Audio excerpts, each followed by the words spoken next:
Карасай ауданы Бекболат ауылы 1 май орта мектебі. Пән мұғалімі Оразбекова Алмагүл Шаймұратқызы. 10 сынып қазақ әдебиеті. Тақырыбы Шыңғыс Айтматов алғашқы ұстаз повесінің өзекті мәселелері. Сабақтың мақсаттары көркем шығармалардан алған үзінділерді ғаламдық тақырыптағы өзекті мәселелермен байланыстыру. Енді көркемдік уақыт пен кеңістік дегеніміз не дейтін болсақ, әдебиеттану ғылымындағы мәні терең өзекті мәселелердің бірі. Ғалым Жанұзақова көркем шығармадағы уақыт пен кеңістік композициясын талдау мәселелері еңбегінде көркем шығарманың бітіміне лайық өзара байланысқа түсіп, көркемдік қызмет атқаратын уақыт пен кеңістіктің бірлігін хронотоп деп атайды. Әдеби көркем шығармадағы хронотоп дегеніміз уақыт пен кеңістік белгілерінің бірлікте көрінуі, сөйтіп көркемдігі мен көзге түсетіндей дәрежеге жетеді, ал кеңістік болса шоғырланады. Шығарма сюжеттің уақыттың қозғалысына бағындырылады.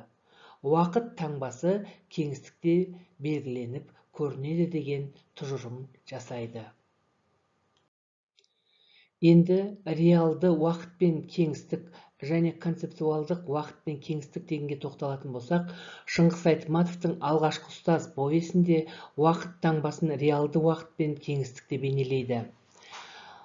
Осы повестен үзінді келтіретін болсақ, қайран теректер жапырақ төгіп тұрған кез екен. Жазда көктегенде көрсеңіз тамаша ғой, дедім мен. Я, мен де соны ойлап тұрмын, деді Алтынай Сүлейменова басын изеп күрсініп қойды. Әр нәрсенің жазы да, күзі де болады ғой. Осы үзіндіде туған ауылына араға бір шама уақыт тастап оралған Алтынайдың сезім күйін суреттеледі. Ағаш жапырағының көктемде көгеріп, күзде сарғайып түсетініне қарап, адам өмірінде жайқалған жазы, жастық, сарғайған көзі кәрілік екенін аңғарып тұр. Оқиғаның қандай жерде, қай уақытта болып жатқанын адамдар қатынасынан, тұрмыстық суреттерден, кейіпкерлердің сөз саптау ерекшеліктерінен жобалай аламыз. Алтынай өзінің жастық шағын есіне ала отырып, былай дейді: бірінші диссертациямды Москвада қорғадым. Мен үшін бұл зор еңбек, үлкен жеңіс болды. Бұл жылдарда ауылға барып қайтуға қолым тимеді. Сөйтіп жүргенде соғыс басталып кетті.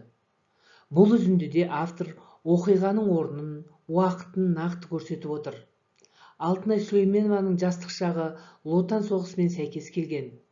Білім жолына үлкен еңбекпен жеткен Алтынайға соғыстың басталуы қиын тиді. Москвадан эвакуацияланған Алтынай туған ауылына баруға мүмкіндік алады.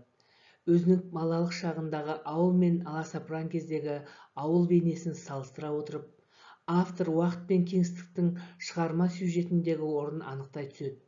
Осы тұстан автордың уақыт пен кеңістікті суреттеуі шығарманың композициясына қаншалықты әсер ететінін бағамдауға болады. Суретші жігіттің балалық шағын есіне түсіретін белгіні анықта, яғни егіз терек, ескі үй, өз ауылы, ескі достары. Жазушы өз шығармасында оқиға өтетін белгі бір кеңістікті жасайды. Шыңғыс Айтматовтың алғашқы ұстаз повесін баяндайтын суретші жігіттің балалық шағының куәсі егіз терек. Егіз теректің шуылын ести отырып, балалық шақта достарымен бірге өткізген қызықты сәттерді еске алады. Яғни, бұл сұрағымыздың біздің жауабы егіз терек болады екен.